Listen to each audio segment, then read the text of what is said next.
Did you know almost nobody knew about Ja Morant prior to college? In fact, all those scouting services and recruiting rankings did not even rank Ja Morant at all. He was living in complete obscurity. As a result, he did not get any scholarship offers from the big D1 schools, and it was a complete accident that he was even discovered by an assistant coach from Murray State. We saw articles like these from back in 2019. The best NBA prospect you've never heard of, Murray State's Ja Morant. Once a little-known prospect, Morant has everyone's attention now. While it's obvious he's developed into an absolute stud on the trajectory to superstardom, why exactly did he get overlooked when he was younger? There's an alternate reality where Morant does not get randomly discovered by that assistant coach, and instead might not even have the chance to make the NBA. Good thing we don't live in that reality. How's it going, folks? My name's Andy, and today let's talk about how Ja Morant went from a complete unknown after high school to competing with Zion Williamson to be the potential #1 pick of the draft within a few short years. And why was he completely disregarded prior to college? Also, if you enjoyed the video, make sure to subscribe. If you like the content, drop a sub or a like, and thank you so much for the support. Contrary to popular belief, Morant was actually a dominant force in high school. He attended Crestwood High School in South Carolina, where he finished as the all-time leading scorer, along with averaging 27, 8, and 8 in his junior and senior seasons. Morant would be named the All-Region MVP in 3 different years in South Carolina, but perhaps his most notable moment came during the 2017 Carolina's All-Star Basketball Classic. According to Morant's high school coach, Dwayne Edwards, an article described his reaction to his performance.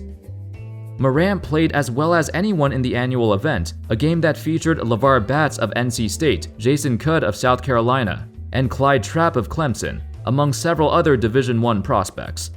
Edwards was so tickled by Morant's performance that he called him on the ride home from Myrtle Beach to tell him just how special he could be.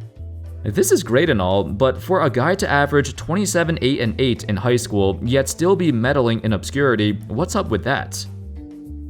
Well, there are various reasons. For one, while Morant did briefly play in the AAU circuit, he never participated in any major AAU program like most top draft picks. That's usually the way that many future NBA prospects gain notoriety, from playing in a well-recognized AAU program with a huge budget that's backed by a ton of sponsors and advertisers. But Morant did not. To add on to that, the high school he went to was not exactly known for producing basketball talent. Compare it to the high school that Zion Williamson went to, Spartanburg Day School in South Carolina, a private school with a huge focus on athletics and a lot of funding for its programs. Even if Morant had all the talent in the world, he wasn't part of the, quote, in crowd, like his peers.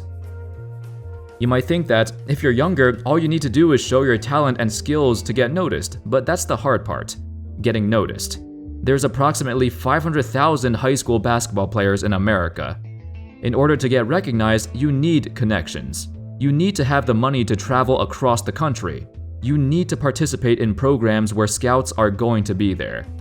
For Morant, him and his family were not capable of doing that.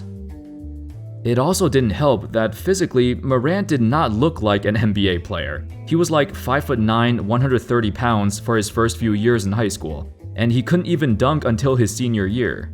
Eventually, he would grow to 6'3", but that was afterwards. Him being undersized, that was the main reason he was overlooked for most of his high school career, even though he excelled in his region. He was nowhere close to having an NBA caliber body, heck, not even a college caliber body. However, the work ethic was always there. Ja recalled his earlier years when his father, T, would train him. An article described their relationship like this. T and Ja started training in the backyard. At that point, Ja was undersized, so his dad ran him through separation drills, taught him step-back jump shots, and increased his strength and agility with resistance training and parachute drills. He also bought tractor tires and had Ja practice jumping with a soft landing. After a few months, he had to buy wooden planks to make them higher. Ja and Steph Curry had a lot of similarities when it came to this. Both of them were undersized growing up and they had a late growth spurt, so they couldn't just physically overpower their opponents in high school. Their parents knew their kids needed to outskill their opponents, so they spent their younger years refining the technical aspects of their games. On the flip side, for a lot of guys who were so dominant from a very young age, they never found the need to develop those skills, and they'd have to develop them later in the NBA as they got older. For Ja and Steph, they both came into the NBA with a very developed skill set, because they worked tirelessly as kids doing all those drills. Fortunately, he would eventually get discovered by accident.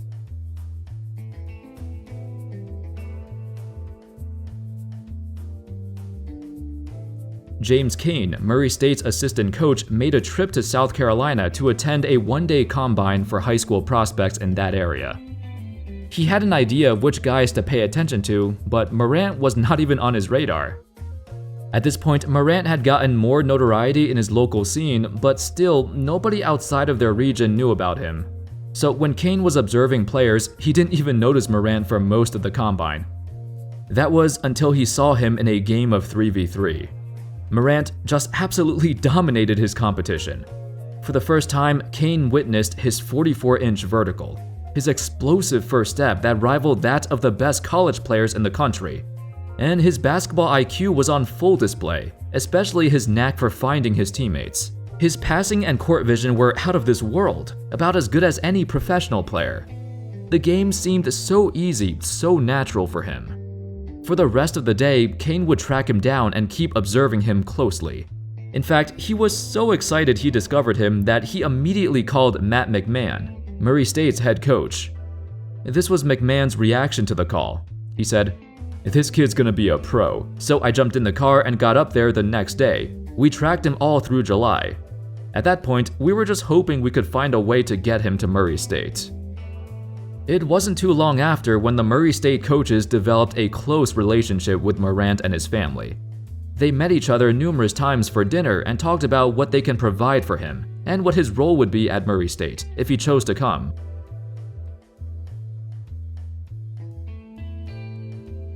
That one-day combine in South Carolina ended up making major headlines, and Morant was one of the guys on the front page.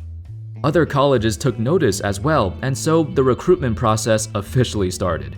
Morant started getting calls from everybody. All major schools were now interested in scheduling meetings and workouts to see what he's really about. Arizona, Duke, Kentucky, Kansas, they were all desperate to know more about this kid.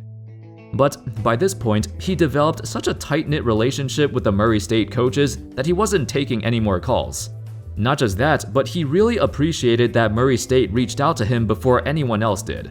For that, he knew he wanted to go there. When Morant arrived at Murray State, there wasn't much fanfare or excitement, because even though he caught the attention of some scouts, the average basketball fan had no idea who he was.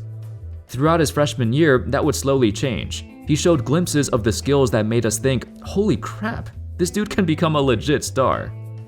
The issue was, he was still an afterthought, because he spent most of his freshman year deferring to his teammates.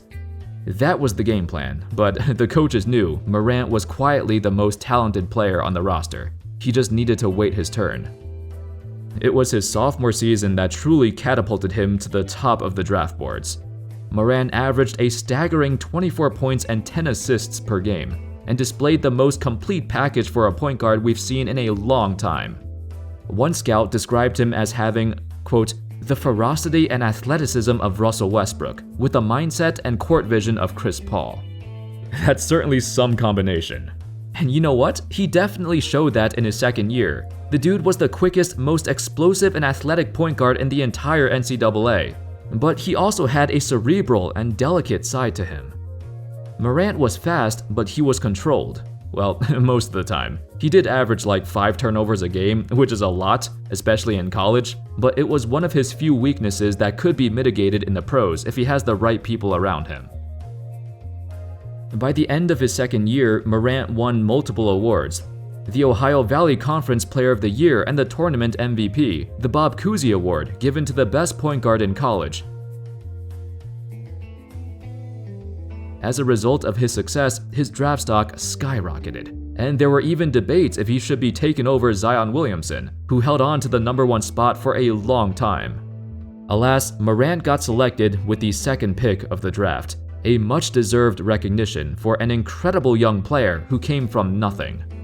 As of this video, he's the best player from the 2019 class, and if he continues the improvement, he may end up as an all-time great. It just goes to show that it's not just talent that helps you reach the NBA. You need a little bit of luck too. A ton of great young players are looked over, but perhaps everyone needs a chance. Thank you all so much for watching. I hope y'all enjoyed the video, and let me know your thoughts on Ja Morant. Where do you see his career headed towards?